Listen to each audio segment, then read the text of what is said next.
حضرت عمر نے تراویح شروع کروائی نا تو مکہ میں، بصرہ میں، کوفہ میں، دمشق میں یہ خبریں پھیلنا شروع ہو گئیں. بھائی خلیفہ راشد نے سب کو ایک امام کے پیچھے جمع کر دیا ہے. پوری دنیا میں صحابہ جہاں جہاں بھی گئے رمضان میں سارے مسجدوں میں آ کے جماعت سے نماز شروع کرتے. حضرت علی رضی اللہ تعالی عنہ رمضان کا چاند نظر آتا ہی کوفہ میں اپنے گھر والوں کو بھی، بچوں کو بھی، اپنے ازواج کو بھی، عورتوں کو بھی لے کے مسجد میں آیا کرتے تھے. ان کے شاگرد بھی، صحابہ بھی یہ کیا کرتے تھے. حالانکہ عام طور پر صحابہ کرام خواتین کو مسجد میں نماز پڑھنے کی ترغیب بولو نہیں دیتے، کیونکہ یہ جائز تھا مگر ترغیب نہیں تھی اس کی کہ مسجد میں آئیں. ترغیب یہی تھی کہ وہ جماعت سے نماز مسجد میں پڑھنے کے بجائے کہاں نماز پڑھیں؟ گھر میں. لیکن ہم اسلاف میں یہ دیکھتے ہیں کہ تراویح کی نمازوں میں اسلاف میں ہمیں یہ عمل ملتا ہے کہ وہ اپنی عورتوں کو بھی مسجد میں لایا کرتے تھے. بعض لوگ اس پر اشکال کرتے ہیں، عورتوں کے ساتھ بچے بھی ہوتے ہیں اور شور کرتے ہیں، وہ یوں کرتے ہیں. تو مجھ سے مشورہ نہیں لیا، میں اپنا مشورہ دے دیتا، میں اپنی رائے تھوپتا نہیں. میں مشورہ یہ دیتا کہ نبی صلی اللہ علیہ وسلم کے دور میں جو خواتین مسجد میں نماز پڑھنے آتی تھیں تو بچے بھی گود میں ہوتے تھے، وہ روتے بھی تھے، اور آپ صلی اللہ علیہ وسلم ان بچوں کی وجہ سے ان خواتین کو ڈانٹ کے بھگاتے نہیں تھے، بلکہ ان بچوں کی رعایت میں نماز مختصر کر دیتے تھے تاکہ ماں کو تکلیف نہ ہو، کیونکہ عورت اور بچہ یہ ساتھ ساتھ ہیں. اب ان کو آپ یا تو بالکل محروم کر دو یا ان کو یہ کہو کہ بچے پیدا کرنا چھوڑ دیں تاکہ عبادت آرام سے ہو سکے. اسلام یہ کہتا ہے بھائی عبادت بھی ہوگی اور گود میں بچہ بھی ہوگا، مردوں نے برداشت کرنا ہے. نہیں آ رہی بات میرا خیال. آپ بھی کسی کے بچے تھے کہ نہیں تھے؟ آپ کو بھی تو آپ کی اماں نے برداشت کیا کہ نہیں کیا گودوں میں اٹھا اٹھا کے؟ اس وقت آپ کی اماں عیدی سینٹر میں جمع کرا کے آتی، کم وقت نہ تراویح پڑھنے دیتا ہے، ٹھیک ہے نا، نہ کچھ کام کرنے دیتا ہے. جیسے آپ کی اماں آپ کو گود میں اٹھا کے آتی ہوگی، نماز پڑھتی ہوگی، آپ روتے تھے، تو علماء نے کبھی آپ کی اماں کو یہ فتویٰ نہیں دیا ہوگا یہ جو وسیم تم نے گود میں اٹھایا ہوا ہے اس کو عیدی سینٹر میں جمع کرا دو. سب نے یہی فتویٰ دیا کہ اسی کو گود میں لے کے نماز آپ نے پڑھنی ہے، یہ روئے گا تو ہم آپ کی رعایت کریں گے. بہرحال جو بھی فیصلہ ہوگا وہ بتا دیا جائے گا، کیونکہ یہ ایک اختلافی مسئلہ بھی ہے خواتین کا مسجد میں آنا نہ آنا. میری اپنی ذاتی ایک رائے ہے، وہ تفرد ہے میرا، فیصلہ وہی ہوگا جو ہوگا فیصلہ. اسلام کے زندہ ہونے کی، اسلام کے برحق ہونے کی علامتوں میں سے ایک بہت بڑی علامت رمضان کا مہینہ ہے. کوئی بھی جھوٹی دعوت، کوئی بھی جھوٹا مذہب 1400 سال گزرنے کے بعد بھی اتنا زندہ اور اتنا ایکٹیو نہیں ہو سکتا جتنا اسلام ہے. پوری دنیا میں ایک ہلچل مچ جاتی ہے، پوری دنیا میں مسجدیں بھر جاتی ہیں، لوگ سحری اور افطاری کے انتظامات شروع کر دیتے ہیں. اور اللہ نے جو کتاب اپنے حبیب صلی اللہ علیہ وسلم پر نازل فرمائی اور یہ بتایا کہ یہ آخری کتاب ہے اور اس کی حفاظت میں خود کروں گا، تو اس کی حفاظت کرنے کے جو اللہ نے انتظامات کیے، ان انتظامات میں سے ایک انتظام تراویح کی نماز تھی. یہ وہ نماز ہے جو دوسرے مذاہب میں، آسمانی مذہبوں میں ہمیں نہیں ملتی. یہ وہ نماز ہے. اگر یہ تراویح کی نماز یہودیوں کے پاس ہوتی تو ان سے تورات ضائع بولیں نہ ہوتی، تورات ضائع نہ ہوتی. جب موسیٰ علیہ السلام پہ تورات نازل ہوئی تھی اسی وقت لوگ نماز میں اس کی تلاوت شروع کر دیتے اور پوری کتاب ختم کرتے جیسے ہم کرتے ہیں. تو اتنے لاکھوں اس کے حافظ پیدا ہو جاتے اور پڑھتے پڑھتے پڑھتے پڑھتے وہ آج اسی طرح ہوتی جیسے حضرت موسیٰ پر نازل ہوئی تھی. یار بھائی اس کو دن میں سیٹ کیا کرو، بیٹھ کے اس وقت نہ تجربے کیا کرو. جو بھی لایا ہے نا یہ آپ کی ذمہ داری ہے، یہ ان کی نہیں ہے. وہ ان کو لانے کیوں دیا آپ نے؟ یہ تو آپ زیادہ سمجھتے ہیں نا مائک کیسا ہونا چاہیے. اب یہ آدھا یہاں تک آ رہا ہے، تراویح میں بھی ٹینشن، وہ بیٹھے گا ہی نہیں، کیسے بیٹھے گا؟ یہ تو آپ کل صدر جائیں صبح اور لے کر آئیں، ٹھیک ہے نا. پورا رمضان ابھی یہی ٹینشن، وہ نہیں، وہ پھر مجھے وہ یاد آتے ہیں جو محرم میں لال کپڑا لگا دیا تھا نا، تو اس کا غصہ ہو رہے تھے، پھر مائک اٹھا کے پھینکا تھا انہوں نے. ویسا نہ مجھے بھی ایسی کوئی ٹینشن ہو جائے رمضان کے شروع میں. تو اگر موسیٰ علیہ الصلاۃ والسلام کو تراویح ملتی رمضان کی تو آج تورات ہمارے پاس اصل شکل میں موجود ہوتی. اگر عیسیٰ علیہ السلام کو یہ تراویح کی نماز ملتی تو آج انجیل اصل شکل میں موجود ہوتی. انجیل کے اتنے حافظ، موٹیویشن ملتی ہے نا. والدین جب اپنے بچوں کو دیکھتے ہیں کہ ہمارا بچہ نماز میں امامت کر رہا ہے اور الحمد سے لے کے والناس تک پورا قرآن سناتا ہے تو ان کا ظرف بڑا ہو جاتا ہے، دل بڑا ہو جاتا ہے. دوسرے والدین بھی سوچتے ہیں کہ ہم نے بھی اپنے بچوں کو حفظ کرانے، اس سے موٹیویشن ملتی ہے. اتنی موٹیویشن ملی کہ لاکھوں کروڑوں حافظ پیدا ہو گئے. ورنہ لوگ سب اپنے طور پہ قرآن پڑھتے بہت ہی نیک لوگ حفظ کر لیتے, باقی لوگ کیوں حفظ کرتے بھائی؟ وہ کہتے کیا ضرورت ہے. مجھے اپنا بچپن یاد ہے, میں جب حافظوں کو تراویح میں پورا قرآن پڑھتے ہوئے دیکھتا تھا نماز میں, میرا بہت دل چاہتا تھا کہ کاش اللہ مجھے بھی یہ صلاحیت دے کہ میں بھی الحمد سے لے کے والناس تک مصلی پہ کھڑا ہو کر پورا قرآن پڑھوں. ایک دل میں جذبہ ہر سال جذبہ پیدا ہوتا تھا.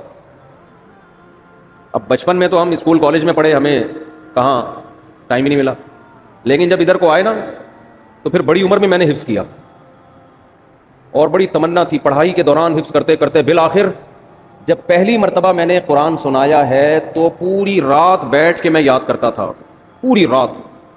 بہت مشکل تھی نا, کچا تھا, سنایا صحیح تھا. جیسے مجھے یہ موٹیویشن ملی اور بھی مسلمانوں کو یہ موٹیویشن ملتی ہے. تو پچھلی کتابیں جو تھیں, چونکہ ان شریعتوں کو اللہ نے ختم کرنا تھا, اللہ کو پتا تھا کہ یہ ایک خاص وقت کے لوگوں کے لیے, زمانہ چینج ہوگا تو اس حساب سے اللہ کا جو آسمانی مذہب ہے اس کے احکام بھی آہستہ آہستہ چینج ہوں گے زمانے کے لحاظ سے. تو اس لیے اللہ کے علم میں یہ بات تھی کہ ایک آخری پیغمبر کو میں بھیجوں گا محمد صلی اللہ علیہ وسلم, اور انہیں جو شریعت دوں گا وہ قیامت تک کے لیے قابل قبول ہوگی. ایسی شریعت ہوگی, وہ ہمیشہ, وہ ہر دور میں ہر جگہ پہ چلے گی وہ. اب آپ دیکھ لیں پچھلی امتوں کو جو روزے دیے گئے وہ 24 گھنٹے کے روزے تھے. آج اگر ہمیں 24 گھنٹے کے روزے مل جاتے, پہلے ہی مارکیٹ سے روزے دار شارٹ ہوتے جا رہے ہیں, اور مارکیٹ سے شارٹ. اور بہت سے لوگ جو گرمیوں میں 24 گھنٹے کے روزے رکھتے وہ 26ویں روزے پہ آ کے دنیا سے ہی شارٹ ہو جاتے, کیونکہ پہلے جیسی قوتیں نہیں ہیں. گرمیوں کے روزے کہاں 24 گھنٹے رکھ سکتا ہے آدمی؟ روزے میں اعتدال پیدا کر دیا اللہ نے. آج جو ہم نے آیتیں پڑھی اس میں کلوا واشربوا حتى يتبين لكم الخيط الابيض من الخيط الاسود من الفجر, کہ کھاؤ اور پیو یہاں تک کہ فجر کا وقت ظاہر ہو جائے. فجر تک کھانے کی اجازت ہے تمہیں. تو یہ جو تراویح میں ہم قرآن پڑھتے ہیں نا, یہ رسول اللہ صلی اللہ علیہ وسلم نے شروع کیا. اللہ نے یہاں پر وحی کی. ایک رات آپ صلی اللہ علیہ وسلم نکلے گھر سے. نبی صلی اللہ علیہ وسلم تہجد اپنے گھر پہ پڑھا کرتے تھے, مسجد میں جا کے نہیں پڑھتے تھے. حالانکہ گھر اور مسجد ساتھ ساتھ ملے ہوئے تھے, لیکن آپ صلی اللہ علیہ وسلم مسجد میں تشریف لے گئے. صحابہ کو اندازہ ہوا کہ جب نبی مسجد میں آ رہے ہیں اس کا مطلب سب کو دعوت دی جا رہی ہے کہ جماعت سے نماز ہوگی. یہ اس کی سائن اور اس کی علامت تھی, کیونکہ نوافل آپ صلی اللہ علیہ وسلم گھر میں اکیلے پڑھا کرتے تھے, اور تہجد میں کبھی کبھار 2-4 صحابہ ساتھ ہو گئے, زیادہ تعداد آپ کے ساتھ تہجد میں شریک نہیں ہوتی. اسی وجہ سے فقہاء نے لکھا ہے کہ نفل نمازوں میں 3-4 سے زیادہ افراد کی جماعت یہ شریعت میں پسندیدہ نہیں ہے. یہ اپنی طرف سے آپ نفل کی جماعتیں نہیں کر سکتے بڑی بڑی, کیونکہ نبی نے نہیں کی ہیں. اشراق کی نماز اکیلے پڑھی, اوابین اکیلے پڑھی ہے. لیکن رمضان میں آپ مسجد میں جب تشریف لائے تو صحابہ سمجھ گئے کہ یہ اپنی نماز نہیں ہوگی بلکہ اس میں ترغیب دی جا رہی ہے کہ جماعت ہوگی. صحابہ کی اتنی حرص, اتنے لوگ اکٹھے ہو گئے, 3 دن تک آپ آتے رہے, اتنا مجمع اکٹھا ہو گیا, کیونکہ نبی کے پیچھے کون نماز چھوڑے گا بھائی. کیا آپ صلی اللہ علیہ وسلم نے فرمایا مجھے خطرہ ہوا کہ یہ نماز تم پہ فرض نہ ہو جائے, تمہارے شوق کو دیکھتے ہوئے. فرض ہو جائے گی تو مشکلات پیدا ہو جائیں گی, لہذا آپ نے ختم کر دی وہ. لیکن جو صحابہ جن میں تفقہ, جن میں بصیرت تھی, وہ سمجھ گئے کہ نبی چاہتے ہیں کہ یہ نماز لوگ پڑھیں, لیکن آپ اس کو 5 نمازوں کی طرح فرض کرنا نہیں چاہتے. لیکن چاہت ہے, ورنہ 3 دن بھی نہ پڑھتے نا. صحابہ نے دیکھ لیا کہ نبی کی یہ کیا ہے, بولو چاہت. اس لیے نبی صلی اللہ علیہ وسلم کے دنیا سے جانے کے بعد جیسے ہی رمضان کا چاند نظر آتا صحابہ مسجدوں کا رخ کرتے. حالانکہ تہجد صحابہ گھر میں پڑھا کرتے تھے, مسجدوں میں نہیں پڑھا کرتے, اور تہجد میں بڑی بڑی جماعتیں نہیں ہوتی تھی. صحابہ سمجھ گئے کہ یہ نبی کیا چاہتے ہیں, اس نماز کو امت میں رائج کرنا چاہتے ہیں. اس وقت صحابہ نے اس کو الگ سے کوئی نام نہیں دیا تھا, الگ سے کوئی نام نہیں دیا تھا, بس قیام اللیل رات کی نماز ہے, رمضان میں جماعت سے ہوگی.